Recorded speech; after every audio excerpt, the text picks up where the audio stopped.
जय माता दी सबको। जनश्रुति के अनुसार एक समय मिंधल भटवास गांव में 12 भट्ट खानदान के लोग रहते थे। इन्हीं भट्ट परिवारों में एक घूंगती नाम की बुढ़िया रहती थी।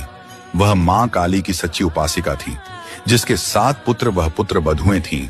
एक दिन जब घूंगती मृदुबेला में चूल्हे से राख निकाल रही थी तो उसे चूल्हे में उभरा हुआ शिलाखंड दिखाई दिया। उसने उभरे हुए शिलाखंड को कड़छी से दबाने की चेष्टा की और शिलाखंड दब गया। अगले दिन जब भोर बेला में घूंगती चूल्हे से राख निकालने लगी तो दबा हुआ शिलाखंड काफी ऊपर आ गया था। पत्थर की वृद्धि को देखकर वृद्धा घूंगती काफी हैरान और परेशान रहने लगी और सोचने लगी, क्या यह शिलाखंड शकुन लेकर आया है या अपशकुन? क्या पत्थर भी बढ़ सकता है? उसने शिला को तोड़ने और दबाने का प्रयत्न किया, किंतु मां की शक्ति से पाषाण पिंड जैसा था वैसा ही बना रहा। वृद्धा घूंगती का यह प्रयत्न निरंतर 1 सप्ताह तक चलता रहा। फलस्वरूप इस संघर्ष को रोकने के लिए मां काली ने वृद्धा को स्वप्न में दर्शन देकर समझाया, हे भक्तिन, तुम्हारा कल्याण हो। जिस शिलाखंड को तुम दबाने की चेष्टा कर रही हो वो वास्तव में मेरा साकार स्वरूप है।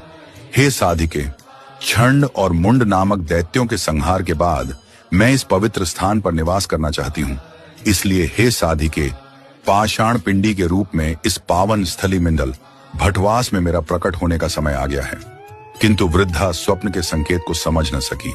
7वें दिन जब वृद्धा घूंगती के 7 पुत्र बधुएं खबल नामक खेत में हल जोतने का कार्य कर रहे थे, उसी दिन जब प्रातः काल वृद्धा घूंगती चूल्हे से राख निकालने लगी तो शिलाखंड काफी ऊपर आ चुका था।